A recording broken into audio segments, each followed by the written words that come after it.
쌍용건설이 채권단의 자금 지원에 힘입어 코앞에 닥친 부도 위기를 넘기고 이르면 내달 4일 워크아웃이 개시될 전망입니다. 주 채권은행인 우리은행을 비롯한 5개 채권은행은 어제 금감원 주재로 회의를 열어 쌍용건설의 예금에 설정된 질권을 해지해 250억 원을 마련하는 등 긴급 지원 방안을 마련했습니다. 지난해 20대 그룹의 자산 규모는 1,202조 8천억 원으로 MB정부 출범 초인 2008년 677조 원에 비해 77.6% 증가한 것으로 조사됐습니다. 자산 규모 기준 그룹 순위는 삼성, 현대차, SK, LG, 롯데, 포스코 순으로 지난 5년간 변동이 없었고 그룹별 자산 규모는 1위인 삼성그룹이 자산 255조 원으로 77% 증가했고 현대차가 154조 원으로 2배나 증가했습니다. 11위 한진, 12위 한화그룹은 각각 9위, 10위로 10대 그룹에 재진입했으며 반면 KT, 금호 아시아나그룹은 그 밖으로 밀려났습니다. 스페인 바르셀로나에서 열리고 있는 세계 최대 이동통신 전시회 MWC에서 삼성전자가 휴대전화상 5개 부문을 휩쓰는 기염을 토했습니다. 최고 스마트폰과 최고 휴대전화 기업 등 2개 부문을 2년 연속 수상한 데 더해 최고 모바일 장비 등 5개 부문이며 갤럭시 S3가 최고 스마트폰으로 선정됐습니다. 올해로 9회째를 맡고 있는 2013 서울 모터쇼가 내달 28일 서울 경기도 고양시 일산 킨텍스에서 역대 최대인 13개국 331개 업체가 참가한 가운데 개막합니다. 조직이 추산 입장객 120만 명, 수출 상담 15억 달러가 기대되는 이번 모터쇼는 4월 7일까지 11일간 자연을 품다, 인간을 담다란 주제로 진행됩니다.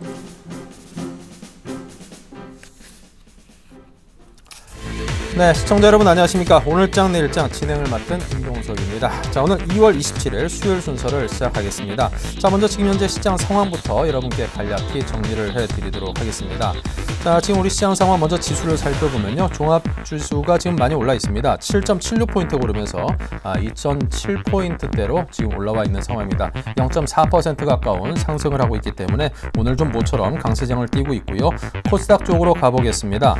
자, 코스닥도 0.89%가 상승했습니다. 4.69포인트가 오른 533.25포인트로 양시장도 모두 강세장을 보이고 있습니다. 자, 수급적인 측면을 살펴보겠습니다. 자, 코스피가 오늘 상당히 큰 폭으로 오랜만에 반갑게 올라줬는데요. 7포인트가량 올라있는 상황에서 외국인과 기관 모두 쌍끌이 매수세로 코스피의 상승을 이끌고 있습니다. 개인만이 226억 원을 팔면서 지금 현재 수급적인 측면에서 순매도세로 돌아선 모습이고요. 자, 코스닥 쪽의 수급적인 측면을 살펴볼까요? 네, 역시 기관과 외국인이 모두 코스닥에서도 사주고 있습니다. 반면 개인은 상당히 많이 팔고 있습니다. 거래소보다 한 2배 가까운 금액인 411억 원을 팔고 있습니다. 네, 다음은 환율 보겠습니다. 원달러 환율 3.7원이 내렸네요. 꽤나 많이 내려 있는데요. 1084.3원, 0.34% 하락입니다.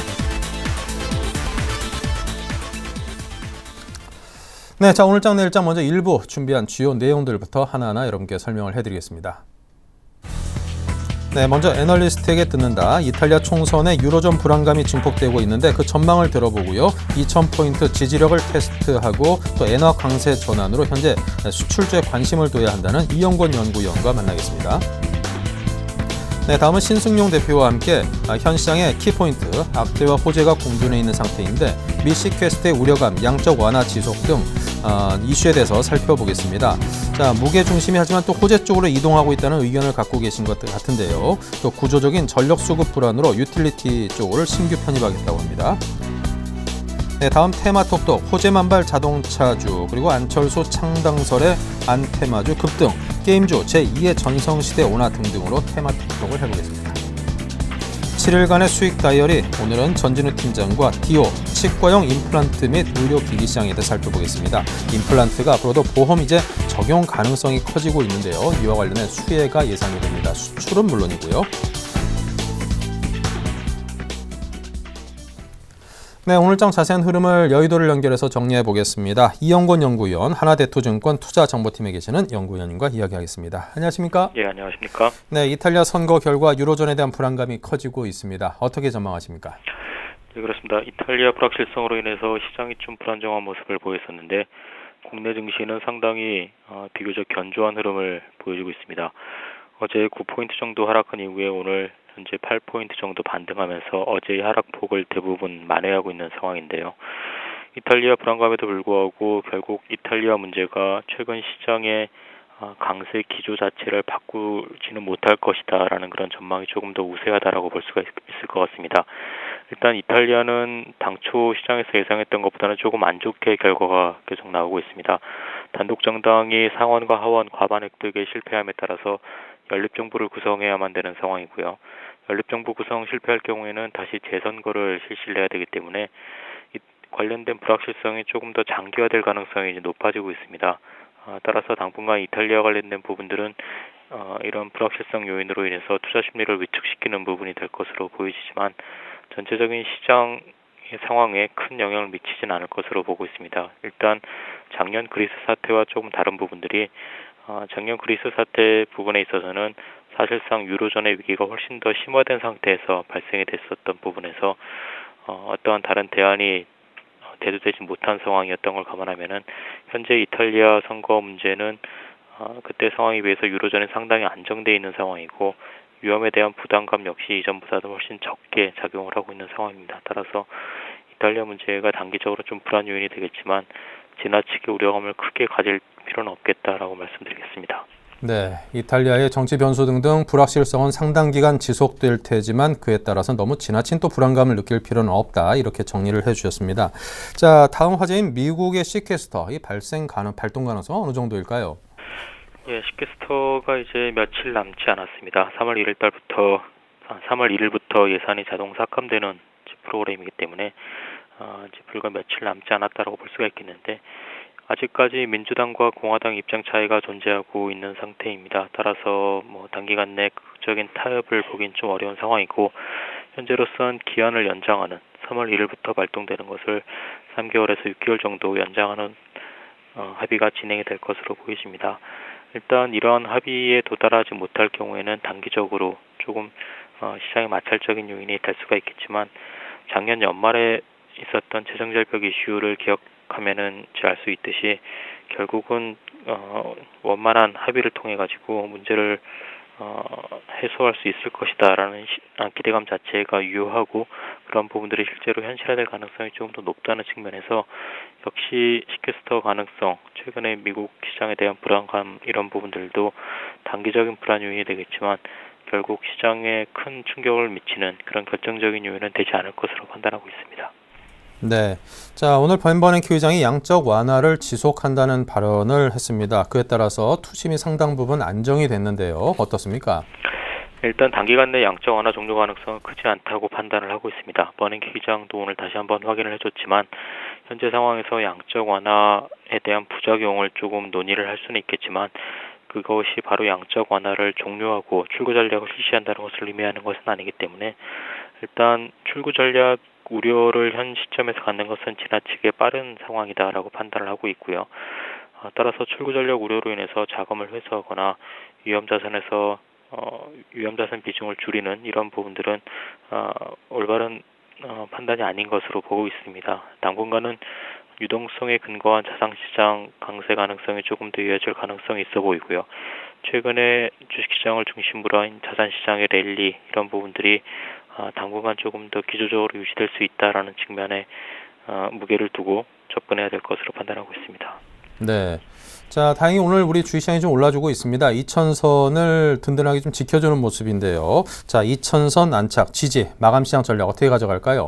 일단 어제 종가로도 2000선이 지지가 됐고요. 오늘도 꾸준하게 저가 매수가 유입되면서 조금씩 완만하지만 상승폭을 조금씩 늘려나가는 그런 모습들이 나타나고 있습니다. 국내 주식시장 수급이 상당히 견조한 흐름이다라고 볼 수가 있겠고요. 투자 심리 자체도 양호하다라고 판단할 수가 있겠습니다. 단기적으로 마찰적 요인들이 있습니다. 방금 전에 이제 말씀드렸었던 이탈리아나 미국의 마찰적 요인이 있기 때문에 단기적으로는 변동성이 좀 확대되면서 좀 물량이 좀 나올 수 있는 그런 부분들도 있겠지만 전체적인 기조 자체가 크게 훼손되는 그런 흐름이 나타나지는 않을 것으로 보고 있기 때문에 지나치게 우려할 필요는 없어 보이고요. 오늘 시장도 일단 현 수준에서 2000선을 상회하는 부분에서 이제 마무리가 될 가능성이 높아 보입니다. 업종별로는 엔화 강세 전환에 좀 주목을 해야 될 부분이 있어 보입니다. 엔달러가 그동안 약세를 나타내면서 94엔대를 넘어서기도 했었는데 어제 오늘 단기적인 이제 강세로 좀 전환되는 모습이 나타나고 있고요. 현재 91엔대까지 떨어진 상황이 전개되면서 수출주에 대한 관심이 조금씩 커져가고 있는 상황입니다. 자동차를 중심으로 한 수출주에 대한 단기적인 트레이딩이 가능할 것으로 판단되고 있고요. 상대적으로 수급이 양호한 코스닥과 중소형주에 대해서도 지속적으로 관심을 가져야 될 것으로 보고 있습니다. 네, 잘 들었습니다. 지금까지 하나대투 투자분석부의 이영권 연구위원이었습니다. 감사합니다. 예, 감사합니다.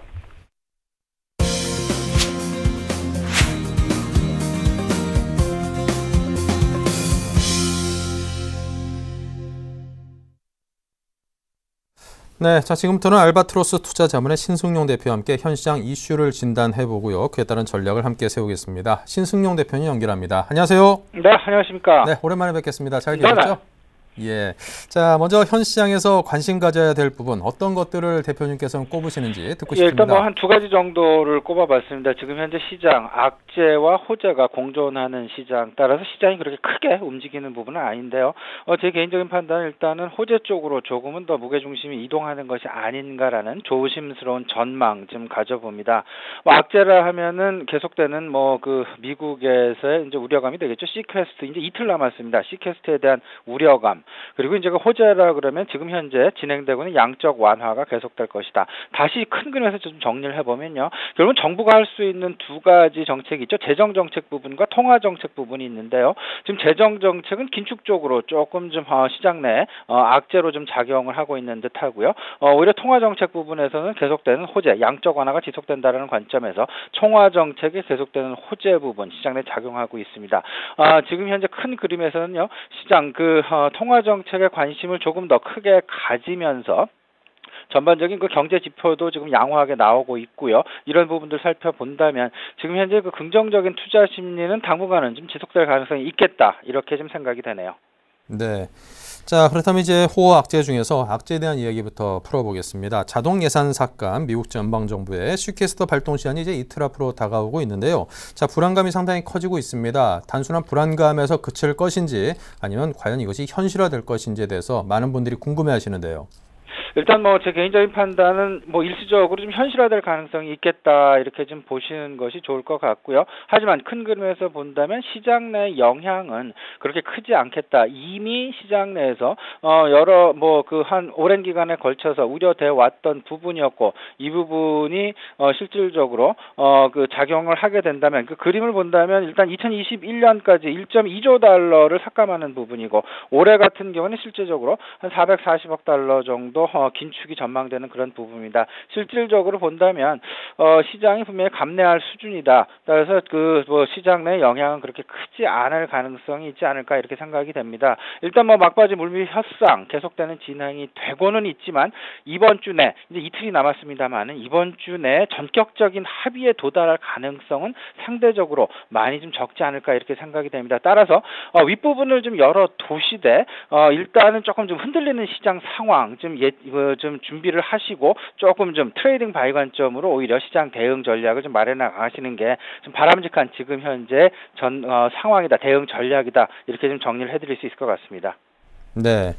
자, 벤 버냉키 미국 연준 의장의 양적 완화와 저금리 기조를 계속 이어갈 것임을 시사하는 발언이 시장을 상당히 안심시켰는데요. 자, 이 호재에 대한 전망은 어떻게 보시는지요? 호재 역시 오히려 지금 시장 내 호재에 대한 판단 내지는 호재에 대한 어떤 평가 부분이 오히려 시장 내 더 크게 작용하고 있는 그 움직임이 실질적으로 지금 나타나고 있습니다. 지난밤에 있었던 버냉키 의장의 의지 발언 부분 아무래도 시장을 큰 그림 속에서 안심시키는 그런 작용을 하고 있고요. 재정 정책은 긴축적으로 가되 하지만 통화 정책은 양적 완화 쪽을 계속 유지를 하면서 시장 내 긍정적인 경제 회복에 대한 속도는 계속해서 지금 현재의 속도를 유지할 가능성이 있겠다. 이렇게 좀 보셔야 되겠습니다. 일본 역시 지금 현재 일시적으로 엔화의 강세 나타나곤 있습니다만 어제 구로다 신임 총재를 이제 지명을 함으로써 오히려 아베 총리의 공격적인 양적 완화 부분 오히려 더 가속화될 가능성이 있다라고 보셔야 되고요. 특이할 부분 영국에서는 이미 이제 마이너스 기준금리 금리에 대한 가능성이 지금 열려지고 있다라는 부분이 되겠습니다. 이미 뭐 스위스와 덴마크 같은 부분은 마이너스 기준금리를 쓰면서 은행 입장에서는 대출을 오히려 많이 하고 예금은 오히려 좀 거부를 하는 그런 상황들 많이 나타나고 있죠. 시중에 오히려 돈이 더욱더 많이 풀리고 있다라는, 그리고 풀릴 가능성이 높다라는 쪽으로 좀 보셔야 되겠고요. 이런 부분들이 결국 환율 변화를 만들어낼 것이고요. 더 나아가서는 이제 그 3월 중순이죠. 그 3월 14일이 되겠습니다. 한국은행, 한국금융통화위원회에서 이번 금리 결정 부분은 상당 부분 오히려 금리 인하 쪽으로 결정될 가능성이 조금 더 열려 있는 것이 아닌가라는 그런 생각들 가져오면서, 따라서 지금 현재 그 업종에 대한 어떤 그 건설 업종이라든지 뭐 쌍용 건설의 그 워크아웃 신청에 따라서 건설 업종 전체적으로 조금 좀 눌리는 그런 모양새 나타나고 있고요. 이에 따라서 은행에 대한 불안감도 좀 커지고 있는 것이 사실인데요. 오히려 지금 이런 상황들이 오히려 단기 바닥을 칠 가능성이 있겠다. 3월 14일에 어떤 그 기준금리 인하 가능성 좀 생각을 해보시고요. 그 부분에 무게를 두신다라면 오히려 지금 현재 그 건설 업종이라든지 은행 업종에 대한 저가 매수 접근 오히려 좀 유효해 보이지 않을까, 이렇게 좀 생각이 되네요. 네. 자, 지금 시장에서는 이제 아무래도 투자 심리가 악재보다는 호재 쪽에 좀 더 긍정적으로 반응하는 듯 싶습니다. 이에 따른 투자 아이디어는 어떤 걸 제시하겠습니까? 예, 대형주하고 중소형주를 좀 나눠서 생각을 하셔야 될 것 같습니다. 대형주는 전격적으로 계속해서 그 경기 민감주 중심으로 해서 순환매 관점으로 대응하시는 게 좋지 않을까. 그리고 외국인의 수급을 계속해서 예의주시해야 되겠다. 외국인들이 사는 종목들 결국은 경기 민감 시총 대형주가 되겠습니다. 이 부분 항상 관심을 좀 가져주시고요. 중소형주 같은 경우에는 계속되는 그 뉴스플로우 모멘텀을 계속 좀 생각을 하셔야 되겠습니다. 지금 가장 큰 뉴스플로우 모멘텀은 역시 뭐니 해도 지금 헬스케어와 뭐 IT의 융합이랄지 아니면 자동차와 IT의 융합이랄지 전반적인 융합 관점에서 지금 시장 중소형주 움직임 나타나고 있고요. 또 한 가지 더 이제 주목할 만한 부분은 3월 14일로 예정이 되어 있죠. 갤럭시 4S에 대한 이제 그 신작 발표회 부분, 이를 계기로 해서 어떠한 그 부품사들의 움직임 부분들, 아직까지 살아있는 뉴스 모멘텀이라는 것 꼭 좀 생각을 하시고요. 이런 관점에서 대형주, 중소형주 각각 좀 차별화된 그런 전략 가져가시는 게 바람직하다 말씀드립니다. 네, 자 그렇다면 현 시장의 전망 어떻게 잡고 계십니까? 예, 방금 말씀드렸습니다. 이제 살아있는 뉴스 모멘텀에 좀 관심을 가져보자라는 말씀 좀 드리고 싶고요. 두 번째는 이제 그 전체적으로 혁신보다는 오히려 조금 더 쉬운 융합 쪽에 관심을 가져보자라는 말씀 좀 드립니다. 살아있는 뉴스 모멘텀에 대한 관심 부분은 아까도 이제 그 말씀을 드렸죠. 3월 14일 당장 이제 보름 앞으로 다가왔습니다. 갤럭시 4에 대한 출시 내지는 뭐 신작 발표 지금 앞두고 있죠. 이와 관련된 카메라 모듈이랄지 아니면 OLED 그리고 터치 패널에 대한 관심 계속 필요해 보인다 좀 말씀드려보고요. 혁신보다 융합에 대한 관점을 가지자라는 말씀은 지금 현재 이번에 새롭게 이제 그 출범을 하는 정부 조직이 있죠. 미래창조과학부라는 신설 조직이 생겼습니다. 이제 그 여러 가지 이제 그 융합한다라는 차원으로 좀 접근을 하셔야 되겠는데요. 스마트와 헬스케어의 융합 부분, 그리고 스마트와 자동차의 융합 부분, 더 나아가서는 스마트와 컨텐츠의 융합 부분. 과연 이런 종목들 우리 시청자분 다들 뭐 눈치채시리라 이렇게 생각이 되는데요. 이런 그 융합 쪽에 좀 관심을 가지시고 스마트와 뭐 개별적으로 스마트 단일적으로 접근을 하시거나 뭐 헬스케어 단일적으로 접근하시기보다는 융합 쪽에 좀 관심을 가지시면서 복합적인 교집합을 찾아 나가시는 그런 전략이 바람직해 보이지 않을까, 이렇게 좀 말씀을 드리고 싶습니다. 네. 자, 그렇다면 이런 시장 상황에서 포트폴리오를 구성한다면 어떤 종목들을 담아야 된다고 보십니까? 예, 제가 이제 그 대형주에 대한 접근은 경기 민감주에 대한 순환매 접근을 좀 말씀을 드리고 있습니다. 그래서 이번 주에 일단은 좀 원화의 어떤 그 강세 그리고 제품 가격 인상 부분이 상대적으로 이제 끝날 가능성이 있겠다. 따라서 내수주는 조금 좀 이번 주 포트폴리오에서 좀 제외를 시켜 보고요. 오히려 이를 대신해서 유틸리티 업종에 대한 관심을 좀 필요해 보인다. 유틸리티 업종 좀 보자, 이렇게 좀 말씀을 드리고 싶습니다.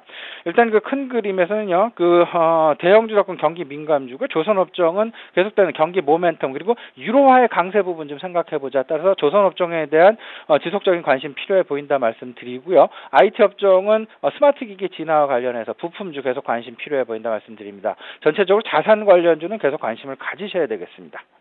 네. 자, 그렇다면 이제 업종과 종목에 대한 얘기를 좀 해주셨는데요. 주목해야 될 관심 업종을 어떤 것들로 좀 집중적으로 좁혀주실런지 그 비중부터 살펴보도록 하겠습니다. 네, 지금 이제 IT는 한 30% 정도 갖고 가는데요. 뭐 삼성전자 계속 관심을 가지셔야 되겠습니다. 그리고 스마트 기기 새롭게 출시되는 부품주들, 뭐 터치 패널이랄지, 뭐 OLED, 그리고 이제 카메라 모듈 관련된 종목들 좀 계속 관심을 가지시고요. 자산주는 이제 글로벌 금융 환경 계속 뭐 양적 완화 얘기 지금 계속 나오고 있죠. 따라서 자산주의 전반적인 자산 가격 상승 부분 생각을 해보셔야 되겠고요. 이미 뭐 뉴스에도 여러 차례 나갔습니다. 그 전체적으로 이제 그 대기업들의 자산 규모가 전년 대비해서 한 70% 이상 늘어났다라는 그런 뉴스들도 나가고 있으니까요. 그럼 자산주들 좀 보셔야 되겠고, 그다음에 조선주 계절적인 수주 모멘텀 분명히 있습니다. 그리고 업황 호전에 대한 기대감 분명히 있고요. 이런 부분들 좀 살펴보시고요. 이번 주부터 새롭게 이제 추가하는 유틸리티 업종이 되겠습니다. 결국 뭐 가스주하고 이제 그 한전, 특히나 이제 그 전력 주식에 대한 관심이 좀 필요해 보이지 않을까 생각이 되는데요. 한전 그리고 전체적인 우리나라의 그 구조적인 전력 수급 불안 문제 생각을 하시고요. 이 부분 대비하셔서 유틸리티 관련주에 대한 새로운 관심 필요해 보인다라고 말씀 여쭙겠습니다. 네, 알겠습니다. 지금 제시하신 포트폴리오 저도 투자를 하는 데 있어서 한번 크게 참고를 해보도록 하겠습니다. 자, 지금까지 알바트로스 투자자문의 신승용 대표의 분석이었습니다. 감사합니다. 네, 감사합니다.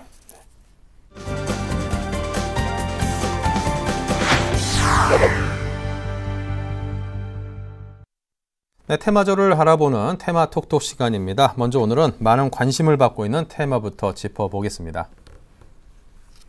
자, 먼저 자동차주입니다. 완성차 업체인 현대 기아차를 비롯해서 이제 국내 최대 물류 기업으로 올라설 가능성이 굉장히 커 보이는 현대 글로비스, 그리고 종합부품 업체인 현대 모비스 등등이 있습니다. 전반적으로 상당히 큰 폭으로 올라 있고요. 현대 글로비스가 20만 2천 원으로 20만 원을 좀 하회하는 듯 하더니 다시금 4.12% 올라 있습니다. 개인적으로는 흐름을 보면은 무조건 현대 글로비스는 20만 원 밑에서는 매수를 하는 것이 정답이 아닌가, 그런 생각이 들더군요.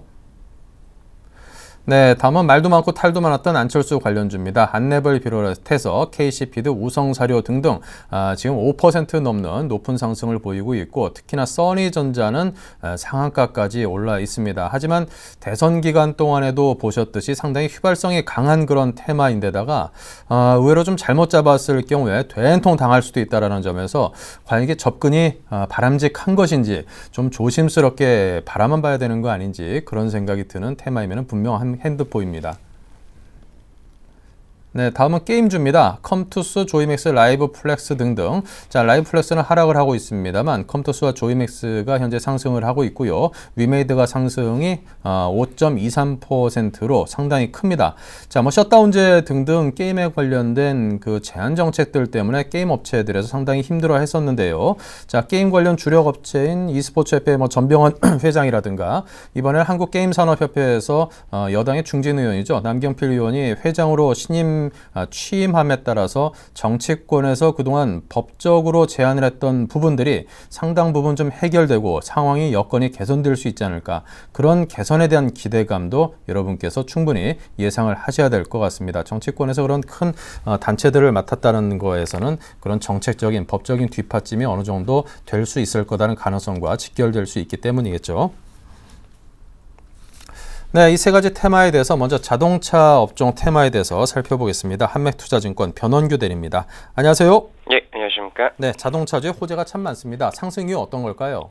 네, 금일 원초적인 지금 직접적인 상승 이유는 현대차의 미국 연비 과장 소송에 대한 합의 기대감이 직접적인 상승 이유라고 판단이 됩니다.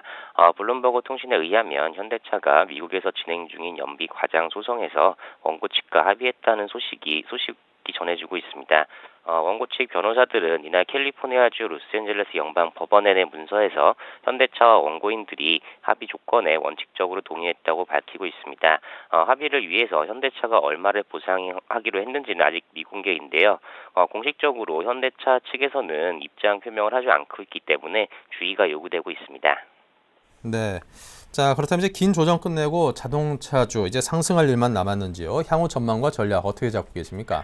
네, 맞습니다. 자동차주들은 최근에 경기 둔화 우려와 특히 엔화 약세로 인해서 고점 대비해서 약 20%에서 30% 정도 하락을 하였습니다.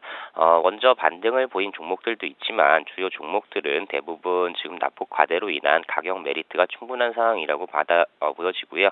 또한 바닥을 어느 정도 다져놓은 상황이라서 접근이 용이하다고 판단됩니다. 최근 뚜렷한 주도주가 없는 상황에서 업종별 순환매가 지속적으로 이루어지고 있는데요. 자동차 업종들도 이런 순환매 차원에서의 수혜는 충분히 받을 수 있다고 판단이 되고 있습니다. 하지만 엔화가 최근에 94엔 돌파 이후에 94엔 후반까지 소폭 강세로 전환이 되었지만 일본 정부의 의지로 봤을 때는 엔화의 추가적인 강세 전환보다는 추세적으로 약세가 지속될 전망입니다. 때문에 일본 자동차 업체들과 경쟁을 벌이고 있는 국내 자동차 업체들은 가격 경쟁력에서 상당한 타격은 지속적으로 있을 듯 싶습니다. 때문에 중장기적으로 지금 가격대에서의 접근보다는 단기적인 관점에서 단기 트레이딩적인 관점에서 접근하시는 것이 유효할 것으로 판단됩니다. 네. 자, 그렇다면 투자 가능한 종목 어떤 걸 제시하시겠습니까? 네, 지금 자동차주 쪽에서는 여러 가지 종목들이 많은데요. 먼저 현대차, 기아차, 현대글로비스 이런 대표적인 종목들이 있는데 그 중에서도 최근 수급적으로 가장 우수한 모습을 보여주고 있는 기아차가 가장 차의 선호주로 제가 추천을 드리고요. 매수가는 55,000원 정도 수준에서 충분히 매수 가능하다고 판단이 되고요. 목표가는 고점 지난번 단기 전 고점 부근인 6만 원까지도 충분히 상승할 여력이 있다고 판단이 됩니다. 손절가는 52,000원 제시해드리겠습니다. 네, 알겠습니다. 자, 앞으로 투자하는데 크게 기아차 잘 들여다봐야겠군요. 지금까지 한맥투자증권의 변원규 대리님의 자동차주 분석이었습니다. 감사합니다. 예, 감사합니다. 네. 자, 계속해서 안철수 테마주로 넘어가 봐야 될 텐데요. 다시 한번 그 종목들을 볼까요? 자, 물론 대표적으로 안랩이 있습니다. 그리고 현재 상한가 올라있는 써니전자가 있고요. 나머지 종목들 대개 5% 안팎의 높은 상승을 보여주고 있습니다. 자, 안철수 재보선 관련해서 출마를 직접 하네 아니면은 대리인을 내세울 거네 그런 이야기도 있고 앞으로 신당 창당을 준비할 것이다라는 그런 이야기도 있는데 분명히 정치 세력화의 길을 걸을 것만은 틀림없어 보입니다. 근데 과연 정치 세력화하는데 성공을 한다고 해서 이런 기업들에 대해서 그동안 경제정의, 사회정의 등등을 입으로는 상당히 주장을 해왔던 그 정치 세력이고 보면은 이런 기업들이 어떤 특혜라든가 플러스되는 요인들로 연결이 된다라면 그게 반하는 거 아닌가? 저는 그런 생각이 들어가지고 오히려 왜 이 기업들이 이렇게 관심을 두고 주가 상승으로 연결이 되는지에 대해서는 좀 갸웃거리는 쪽이거든요. 저 개인적으로는. 자, 전문가분은 이거에 대해서 어떤 설명을 해주실지 제가 좀 부족해서 모자란 부분을 채워주실 수 있을지 기대가 큽니다. 텐스탁의 김소윤 대표를 연결합니다. 안녕하십니까? 네, 안녕하세요. 네, 안철수 테마주들이 상승하고 있습니다. 예전에 하도 제 주변에서도 아무리 말렸는데도 이렇게 손댔다가 된통 당하신 분들이 많아가지고 저 개인적으로 이게 좀 밉거든요. 이쪽 테마주들이. 네, 이렇게 상승하고 있는 이유 뭐라고 분석하시는지요? 자, 일단 상승하는 이유에 대해서는 다들 잘 아실 거예요. 자, 안철수 씨가 3월에 국내로 다시 들어와서 귀국을 해서 이제 10월에 있는 재보궐선거에 준비 작업을 좀 착수한다는 그런 소식이 있습니다. 자, 아직 정확하게 확인된 바는 아니지만서도 그 영향으로 어쨌든 주식이 지금 전반적으로 안랩을 비롯해서 써니전자 상한가까지 대부분 종목이 좀 상승하는 것으로 좀 풀이가 되고 있고요. 그리고 또 하나 문재인 관련주들도 그 영향으로 인해서 적잖이 지금 상승하는 좀 흐름들이 좀 보이고 있다는 게 좀 꾸준하게 한 번 더 반등을 주시지 않을까 좀 이런 생각은 듭니다.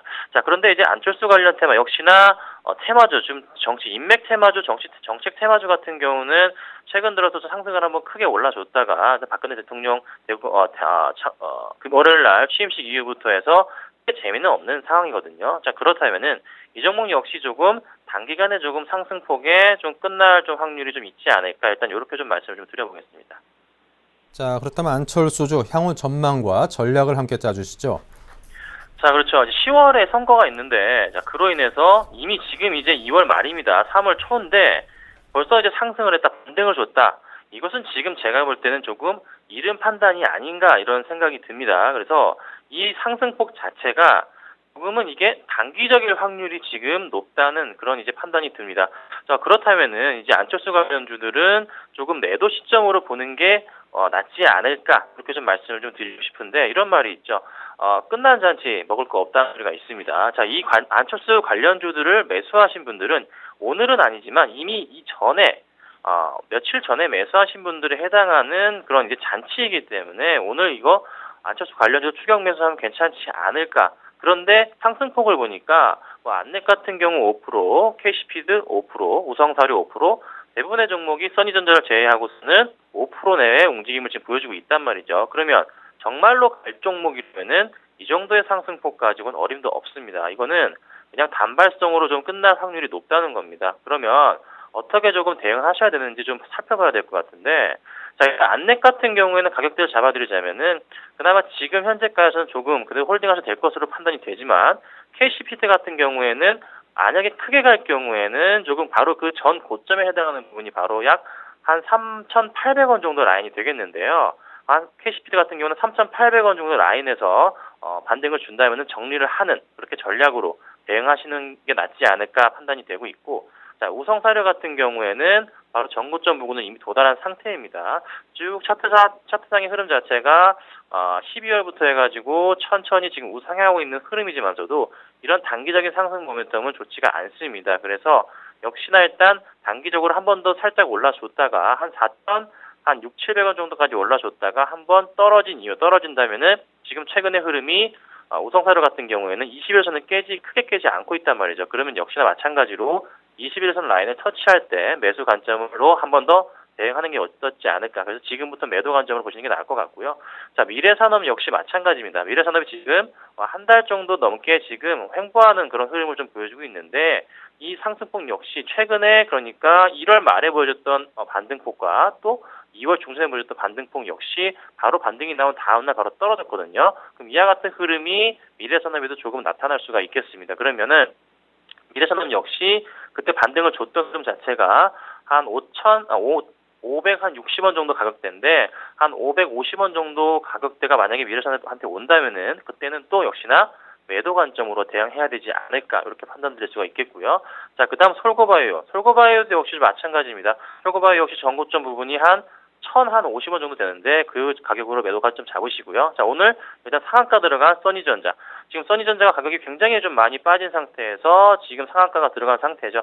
자, 이틀 연속 지금 상한가 들어갔습니다. 한 번 더 좀 반등은 나올 확률은 높아 보여요. 그런데 최근에 써니전자가 아주 굉장히 많이 빠졌기 때문에 보통 이렇게 하한가를 지금 한 대여섯 번 맞은 이후에 반등을 줄 때 보통 한 3번 정도는 움직여 주거든요. 그러면은 3번 이후부터는 써니전자 같은 경우에는 얼마죠? 내일 상한가 가게 된다면 아마 4,200, 300원 정도 될 것 같은데, 4,000원 초반대 정도에서는 써니전자는 매도 관점으로 조금은 대응하셔야 되지 않을까, 좀 이렇게 좀 말씀드리고 싶습니다. 네, 자 그렇다면 이 테마주 관련해서 관심 가질 만한 종목을 하나를 꼽는다면 어디를 꼽겠습니까? 자, 역시나 이제 테마주 쪽에서 관심 가져줄 종목 뽑기가 정말 힘든 건 사실인데, 자, 그래도 하나 뽑아보겠습니다. 역시나 좀 저는 안랩이 나을 것으로 판단이 되고 있어요. 이 테마주 관련해서, 박근혜 테마주 관련해서 가장 좀 실적으로 괜찮은 부분이 바로 이지였고, 그 다음에 안철수 테마주 관련해서 실적으로 가장 안정적인 추세를 보여주는 게 바로 안랩입니다. 자, 그렇다면은, 안철수 연구소 같은 안랩 같은 경우에는 꾸준하게 지금 실적 자체가 2012년 매출 역시 1267억, 그리고 영업이익이 133억으로 2011년 대비해서 한 29% 증가를 했고요. 순이익 역시 145억으로 한 21.6% 정도 증가가 했단 말이죠. 이 추세 자체가 근데 여기서 국한된 게 아니고 올해도 역시나 꾸준하게 좀 상승 가능한 것으로 판단이 되고 있는데, 그 이유 중에 하나가 스마트폰 악성 앱이 요즘에 좀 많이 활개를 치고 있어요. 그 관련해서 보안주가 좀 인기를 좀 끌고 있는 상황이라는 거죠. 그래서 그 관련해서 안랩은 대장주이기 때문에 그 영향을 받고서라도 한번 반등할 가망성이 좀 있지 않을까, 이렇게 좀 생각이 듭니다. 자, 차트상으로도 봤을 때도 안철수 같은 연구소 같은 경우에는 꾸준하게 좀 반등을 주는 그 모습에서 121선 라인에 지금 골드크로스 바로 직전에 위치하고 있는 상태이고, 또 하나 수급적으로도 잠깐 조금 살펴보도록 해볼게요. 자, 수급적으로 문제가 있는지 잠깐 살펴보자면은 수급적으로도 크게 일단은 문제되는 부분은 현재 크게 보이진 않습니다. 그나마 꾸준하게 외인들의 매수가 집중되고 있고, 기관들은 좀 버렸을지언정 다시 한번 기관들이 조금 단기성 매수가 들어올 확률도 좀 있어 보입니다. 그렇다면은 안랩 같은 경우에는 매수가를 현재가로 좀 잡고 대응을 하시면 될 것 같고요. 목표가 자체는 뭐 한 6만 한 5,000원 정도, 4,000원 정도 잡고서 대응하신다면은 괜찮은 수익이 나지 않을까, 좀 이렇게 판단이 됩니다. 여타 뭐 다른 종목들도 수익이 좀 괜찮게 날 것으로 판단이 되고 있지만서도 그나마 안랩이 차트상으로도 한번 크게 빠진 이후에 반등을 주기 때문에 긍정적으로 말씀드릴 수가 있겠고요. 크게 조금 장기적인 추세 상황을 봤을 때 이렇게 고점 대비해서 한 3분의 1까지 보통 한 4분의 1 토막이 난 종목들은 보통은 반등을 그 바닥에서 보통 2배 정도 주게 되어 있습니다. 근데 이 종목이 안랩 같은 경우가 한 16만 원까지 갔던 종목인데 지금 현재 가격이 많이 떨어졌을 때 최저점이 바로 4만 원이라는 소리죠. 4분의 1 토막이 났단 말이에요. 그러면은 3만 8천 원부터 해가지고 약 2배 가격인 조금 장기적 추세로 한 8만 원 정도까지 볼 수가 있단 말입니다. 그래서 안랩 같은 경우는 조금 장기적으로도 좀 괜찮다 판단이 되고 있고 조금 추세상 단기적으로 노리실 분들이라면은 한 6만 4천 원 정도까지 보시고서 대응하신다면은 괜찮은 좀 수익이 나지 않을까 이렇게 말씀드려보겠습니다. 알겠습니다. 오늘은 텐스타 김선윤 대표와 함께 안철수 주에 대한 분석 그리고 그 안중에서 안랩에 대해서 평가를 해봤습니다. 감사합니다. 네, 감사합니다. 네, 이어서 세 번째 게임주에 대해서 살펴보겠습니다. 네, 오늘 게임 업종 괜찮습니다. 라이브 플렉스만이 8% 이상 크게 하락하고 있습니다만 위메이드와 조이맥스의 6% 내외의 상승을 비롯해서 탄탄하고 견조한 상승세를 상당히 많은 종목들이 보여주고 있습니다. 자, 대신증권 안산지점의 성동경 대리를 연결해서 게임주 분석하겠습니다. 안녕하십니까? 네, 안녕하십니까? 네, 오늘 이처럼 전반적으로 게임 업종이 상승하는 이유는 무엇일까요? 네, 일단 뭐 세 가지 이유로 좀 살펴볼 수 있겠는데요. 일단 시장 자체가 대형주보다는 좀 중소형주가 강한 흐름으로 좀 흘러가고 있습니다. 그래서 작년에 보면은 중소형주가 강할 때 갔던 종목들이 업종들이 바이오, 게임주, 화장품 이런 쪽들이 지금 가고 있거든요. 그래서 지금 대형주 같은 경우에는 미국, 유럽 좀 리스크가 있고 일단 2월을 넘기자 하고 있는데 중소형주 같은 경우에는 좀 강한 양상이 좀 나타나고 있어서 1월 효과보다는 2월 효과가 나타나고 있다. 이렇게 좀 보시면 될 것 같고요. 아무래도 최근에 뭐 스마트폰 보급이 많이 확대에 따라서 지금 모바일 게임 같은 것들이 좀 많이 치고 이제 올라오고 있는데요. 특히 이제 카카오톡하고 연계된 게임 이슈들이 좀 강력하게 좀 효과를 좀 보이고 있는 상황이고 마지막으로는 아무래도 좀 그동안에 좀 낙폭 카드가 많았습니다. 그래서 게임주들이 뭐 셧다운제 뭐 이슈도 있었고 그동안에 그 차용 실현 물량도 인해서 연말에 좀 많이 빠졌다가 가격적인 매력이 좀 부각이 되면서 이런 이유들로 인해서 좀 게임주들이 좀 상승을 좀 하고 있는 것 같습니다. 네. 자, 그렇다면 게임주의 향후 전망 또 그에 따른 전략을 세워주신다면요? 네, 일단 결론적으로 좀 좋다고 볼 수 있겠고요. 앞으로 좀 중소형주 강세가 좀 더 이어질 것으로 보기 때문에 게임주는 좋다고 보는데 이 게임주 좀 특성상 아무래도 지금 뭐 개별 이슈에 따라서 움직이기 때문에 종목에 대한 이슈를 좀 반드시 확인을 하면서 좀 실시간으로 좀 대응을 하는 것이 좀 바람직해 보입니다. 특히 이제 이 모바일 게임 같은 경우에는 인터넷 게임보다 좀 중독성이 깊지가 않아서 이런 뭐 순위 같은 것들이 계속 실시간으로 좀 변하거든요. 이런 것들은 반드시 좀 체크해야 할 상황으로 좀 보이고요. 그리고 지금 보면은 이번 연도 1월자에 지금 게임주 같은 것들이 이제 공매도가 좀 많이 나왔다는 이제 좀 기사가 있습니다. 그래서 그런 것들이 이제 게임주가 올라오면서 약간 쇼커버링식으로 예상보다 좀 큰 폭의 상승을 좀 할 수 있는 가능성도 있으니까 앞으로 좀 좋은 쪽으로 보시고 일단 대응은 실시간적으로 하시는 거를 좀 권해드립니다. 네. 자, 그렇다면 관심 종목 또 접근 방법 어떻게 제시하시겠습니까? 네, 일단 좀 관심 종목은 오늘 좀 큰 폭의 상승을 보이고 있는 조이맥스라고 볼 수 있겠습니다. 네. 네, 조이맥스라는 회사는 위메이드 좀 자회사로 좀 위메이드 이제 자회사고요. 그래서 지금 작년 10월에 이제 46,700원 이제 고점을 찍고 주가가 좀 하락을 했습니다. 이제 하락을 했던 이유는 아까도 말씀드렸다시피 약간 셧다운제가 좀 악재로 좀 작용을 했고, 그다음에 실적이 좀 예상치보다 좀 안 좋게 좀 나왔었어요. 그래서 그 안 좋았던 이유가 그 게임 개발사를 이제 자회사로 조이맥스 자회사로 두고 있는 게임 개발사를 3개 회사를 좀 작년에 매수를 했는데 거기에서 이제 좀 비용이 발생을 했었습니다. 그래서 예상보다 좀 안 좋은 실적으로 인해서 주가가 좀 빠지기 시작을 했었는데 요번에 이제 25,000원대였나요? 거기서 지금 윈드러너라는 그 게임을 돌풍이 불면서 지금 상승을 좀 하기 시작을 했습니다. 그래서 지금 보면은 신작으로 에브리팜이라는 게임이 좀 나올 예정이거든요.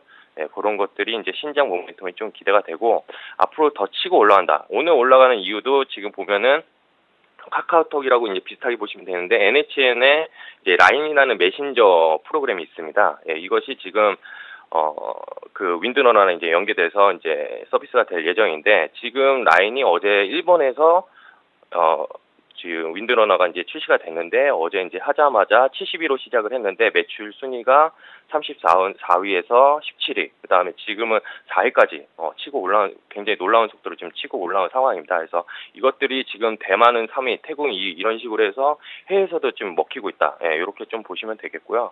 그래서 이런 것들이 지금 보면은 수급상으로 좀 봤을 때도 한 35,000원대 좀 매물벽이 많았습니다. 그래서 이것만 좀 뚫으면은 앞으로 주가가 좀 더 추가적으로 좀 상승할 가능성도 좀 높고요. 그래서 이것들이 매출이 결국에는 이익으로, 현금 결제를 유도하면서 이익으로 연결이 되기 때문에 이런 것들이 앞으로 좀 1차 목표가는 한 43,000원까지 일단 좀 보고 있고요. 그 이상도 지금 연고점까지도 좀 가능하다고 좀 볼 수 있겠습니다. 네.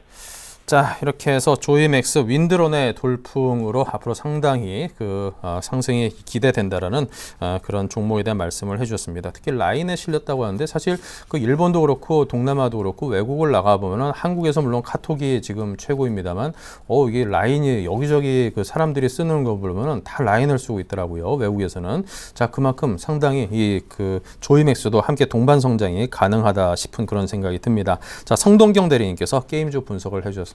감사합니다. 네, 감사합니다. 네, 이렇게 오늘 자동차, 안철수, 게임주 이 세 가지 테마의 분석 또 그에 따른 대응법을 지금까지 들어봤습니다.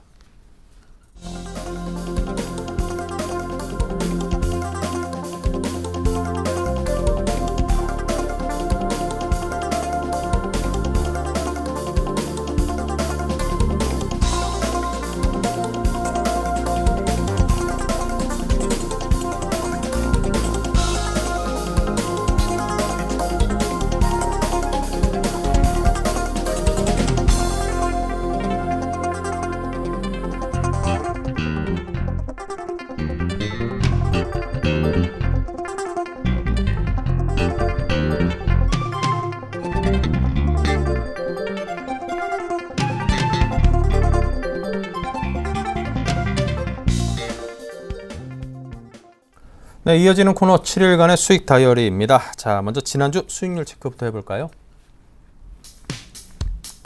네, 전진우의 우리 ENL이 1.1% 수익으로 왕관을 썼습니다. 수익폭은 그다지 크지 않습니다. 하지만 다른 종목들이 모두 하락을 했기 때문에 우전의 판단이 마이너스 3.1%고요.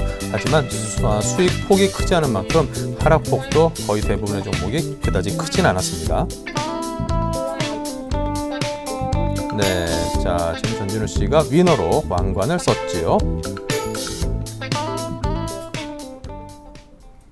네, 오늘 1등이자 매주 수요일에 종목을 소개해 주시는 아이러브스탁의 전진우 팀장의 AS 및 관심 종목을 듣겠습니다. 안녕하십니까? 네, 안녕하세요. 네, 지난주 관심 종목 우리 ENL이었었는데요. 자, AS부터 듣겠습니다. 네, 좀 낮은 수익으로 왕관 쓰기에는 좀 불명예스러운데요. 아, 별 말씀을요. 실력 있으신데 겸손하기까지. 예. 지난주에 5,600원대 소개해드리고 나서 다음날 바로 한 6,200원대 좀 고점을 찍고 현재 변동폭 안에서 조정을 받는 보합권 움직임에 있습니다. 먼저 좀 종목을 소개해드렸던 관점부터 다시 한번 짚어보면요. LG 디스플레이를 통해서 아이패드용 LED 모듈을 납품하고 있고요. 그리고 모회사인 국내 최고의 LED 광원 기술을 보유한 그룹이죠. 우리 ETI, 우리 조명주지를 통해서 LED 조명 시장 진출을 예정하고 있고 이번 달 5일에 신규 상장된 회사죠. 근데 상장 당시에 좀 IPO 시장 자체가 좀 좋지 않다 보니까 공모 기간의 경쟁률도 좀 낮았고요. 그다음에 아이패드용에 들어가는 단가 압력 같은 리스크 요인이 있다 보니까 PER 자체가 굉장히 낮게 평가된 동종 업종 자체가 한 PER 15배인데 현재 가격대가 지금 6배 이하거든요. 굉장히 낮은 거 아닌가 싶고요. 수급상의 잠깐 움직임 다시 보시면요. 상장 이후에 좀 보수적인 연기금 쪽에서 들어오고 반대로 또 공격적인 또 성향 보이는 추진권 수급 양쪽에서 이어지는 모습 인상적이고요. 한 가지 이제 신규 상장주니까 수급적인 면에서 좀 짚어볼 점은 상장 이후에 오버행 이슈들에 대한 물량일 텐데 일단은 회사 대주주들은 1년간 묶여 있는 거고요.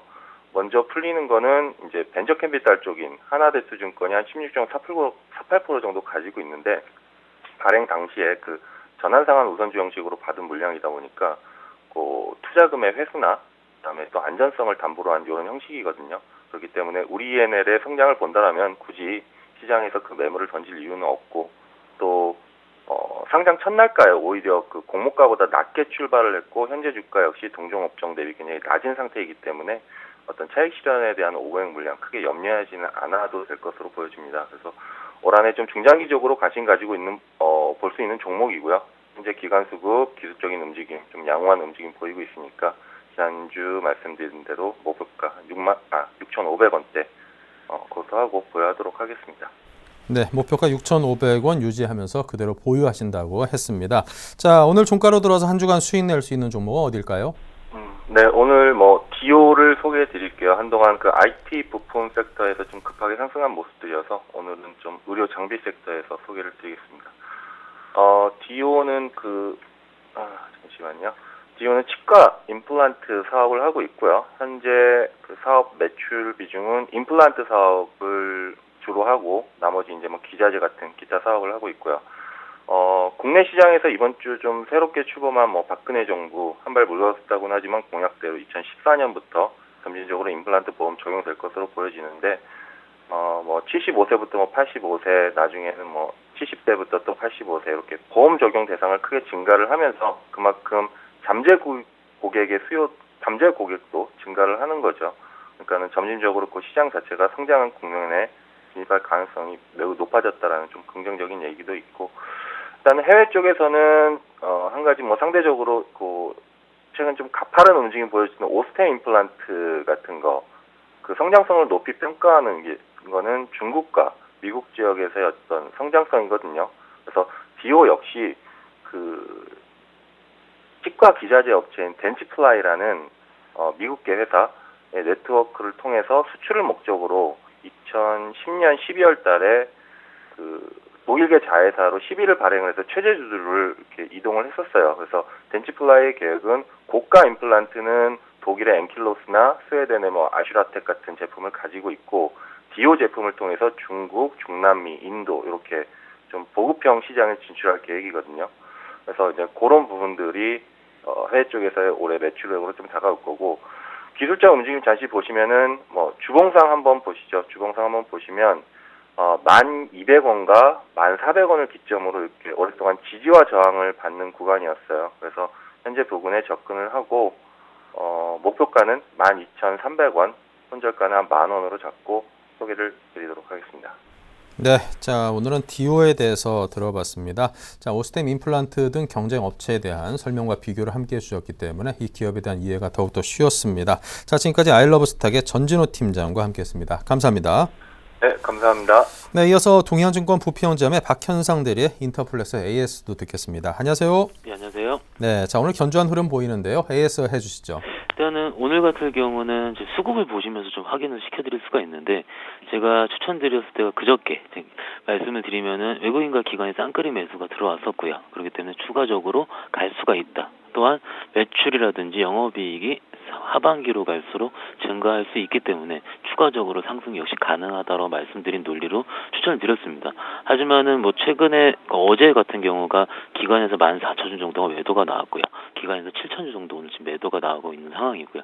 특별하게 보이는 것 같은 경우는 이제 기금 쪽에서 매도 물량이 큰 금액은 아니지만 조금씩은 나와 있어서 지금 차트를 보시면은 주가가 바로 위로 쏘질 않고 지금 옆으로 횡보하고 있다 보시면 될 것 같고요. 이렇게 기관 쪽에서 매도가 나오더라도 일단 견조한 흐름을 보이고 있을 것 같을 경우는 일단은 기본적으로 펀더멘털이 단단하다라고 말씀을 드릴 수가 있을 것 같아요. 그렇기 때문에 좀 더 추가적으로는 홀딩에 대한 의견을 드릴 수가 있겠고요. 목표가 역시 교전에 말씀드린 홀딩하는 의견, 그리고 역시 40,000원에 대한 손절가 역시 그대로 지키면서 일단 좀 더 들고 가는 전략까지 같이 말씀을 드릴 수가 있겠습니다. 네, 자 지금까지 인터플렉스 AS 해봤습니다. 동해안증권 부평점의 박현상 대리였습니다. 오늘 말씀 감사합니다. 네, 감사합니다.